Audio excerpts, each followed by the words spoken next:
अब देखो इस 10 ने क्या दे रखा है कि हमारे पास एक चतुर्भुज है।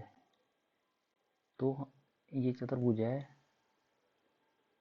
ये है कोई ए बी सी डी, ये कोई चतुर्भुज है और इसके भी कर्ण क्या कर रहे हैं, परस्पर कहाँ पे काट रहे हैं, बिंदुओं पे काट रहे हैं। और ये कंडीशन दे रही है इसने हमें। तो वो क्या कह रहा है कि इसे सिद्ध करो कि ये एक समलंब चतुर्भुज है, यानी कि पिछले 9वें सवाल की तरह है, ये भी उसका उल्टा है। उसमें क्या कर रहा था कि समलंब चतुर्भुज था, इसे सिद्ध करना पड़ रहा था। अब ये दे रखा है और ये इसे सिद्ध करना है। तो अब हम क्या करेंगे, सबसे पहले तो हमने क्या किया, सबसे पहले तो हमने ये एक चतुर्भुज लिया है। अब इसमें क्या, सबसे अगर हम इसे सिद्ध करना है ए बी और डी सी, अगर ये हम सिद्ध कर दें ए बी और डी सी क्या है, परस्पर क्या है, समांतर होंगी, तो ये एक समलंब चतुर्भुज होगा। क्यों, समलंब चतुर्भुज वही तो होता है जिसकी दो भुजाएं बराबर, दो भुजाएं समांतर होती है, ये भुजा और ये भुजा समांतर होगी, तो ये समलंब चतुर्भुज बन जाएगा। तो हमें यानी कि ये सिद्ध करना है, जो ए बी है हमारा वो डी सी के समांतर है। तो इसके लिए सबसे पहले हमने क्या किया, यहाँ पे हमने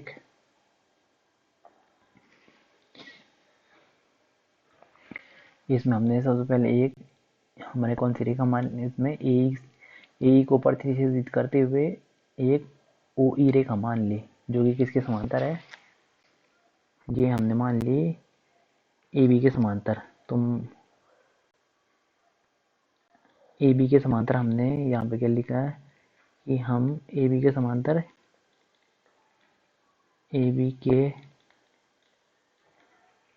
ए बी के समांतर ओ ई रेखा खींचने पर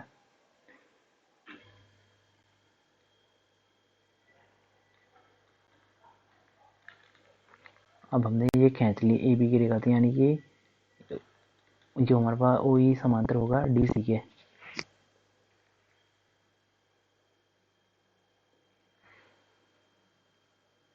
अरे ए बी के समांतर है तो ओ ई समांतर होगा ए बी के तो होगा। तो अब हमने एक रेखा खींच ली, तो अब हम इसमें समानुपाती प्रमेय लगाएंगे, किस पे, इस पे और इस पे। तो अभी कौन से किस पे लगेगा समानुपाती प्रमेय, ये लगेगा इस पे और इस पे। तो इस पे समानुपाती प्रमेय लगाइए हमने।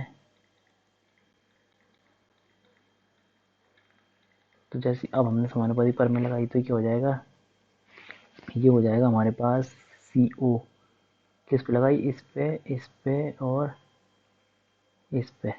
तो ये हो जाएगा डी ई, ये हो जाएगा डी ई अपॉन ई ए, बराबर हो जाएगा हमारा D O upon O B. तो ये जाएगा समीकरण 1। फिर अब हमने क्या किया, अब ये तो हमने इस पे लगा ली समानुपाती। अब हमें क्या दे रखा है, ये दे रखा है, तो दिया है हमें, ये क्या दिया है, ए ओ अपॉन बी ओ बराबर सी ओ अपॉन डी ओ। तो हम इसे कैसे लिख सकते हैं, इसे यहाँ लिया है, इसे ऊपर ले गए। तो हमें क्या चाहिए, ये चाहिए D O upon O B चाहिए ना, तो इसे यहाँ लिया है, तो ये हो जाएगा, ये सी ओ ने यहाँ लिया है और बी ओ को ऊपर ले गए अपॉन डी ओ। अब हमें क्या चाहिए, मगर हमें तो डी ओ ऊपर चाहिए जैसे, तो ये हो जाएगा ए ओ अपॉन सी ओ बराबर क्या हो जाएगा ये, यानी कि अब हम इसे उल्टा ऊपर नीचे कर रहे हैं, तो ये हो जाएगा D O upon B O बराबर हो जाएगा सी ओ अपॉन ए ओ। ये हो गया। तो अब हमें ये क्या दिख रहा है, ये और ये बराबर समान है ना, ये कितना है, तो ये और ये समान है। तो अगर ये यहाँ पे इसके बराबर है और यहाँ पे इसके बराबर, तो ये और ये भी तो बराबर ही होंगे। तो यानी कि ये और ये भी क्या होंगे, आपस में बराबर तो होंगे, ये और ये। तो यहाँ से मुझे प्राप्त हो रहा है, तो ये मान लिया मैंने समीकरण 2। तो यहाँ से हमें प्राप्त हो रहा है समीकरण 1 व 2 से, तो यहाँ से हमें प्राप्त हो रहा है डी ओ यहाँ से डी ई अपॉन ई ए बराबर क्या हो रहा है, सी ओ अपॉन ए ओ। अब देखो ये कंडीशन कहाँ पे बन रही है, ये वाली कंडीशन बन रही है हमारी डी ई हो गया डी ई अपॉन ई ए बना, और फिर ये बना सी ओ का है हमारे पास, सी ओ अपॉन ए ओ। तो यानी कि किस वाली त्रिभुज पे लग रही है, सी समानुपाती पर में, इस वाली त्रिभुज पे लग रही है, ये वाली, ये इस पे, ये और ये इस पे लग रही है ना समानुपाती पर में,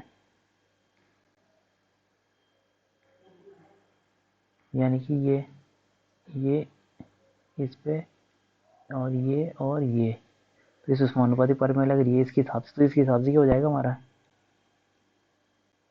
यानी कि ई ए और डी सी इसके हिसाब से, तो इसके हिसाब से हमारा डी सी समांतर होगा ई ओ को, ई डी सी, ये डी सी समांतर होगा ई ओ के।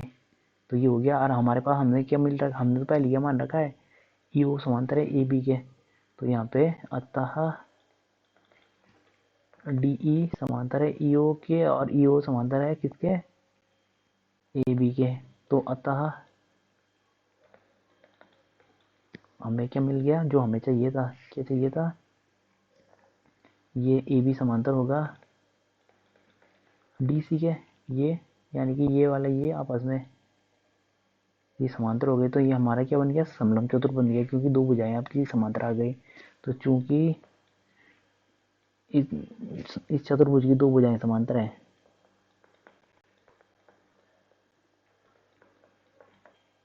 कि दो भुजाएं समांतर हैं,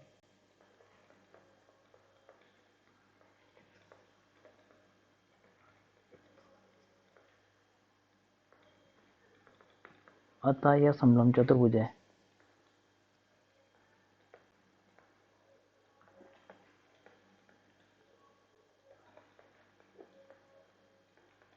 बस ये तो सिद्ध करना था हमें कि हमें दो भुजाएं समांतर लानी थी बस, और तब ये समांतर चतुर्भुज बन जाएगा। अगर इसकी दो भुजाएं बराबर नहीं आती, ये ओ बराबर की मतलब समांतर नहीं आती, तो ये समलंब चतुर्भुज नहीं होता।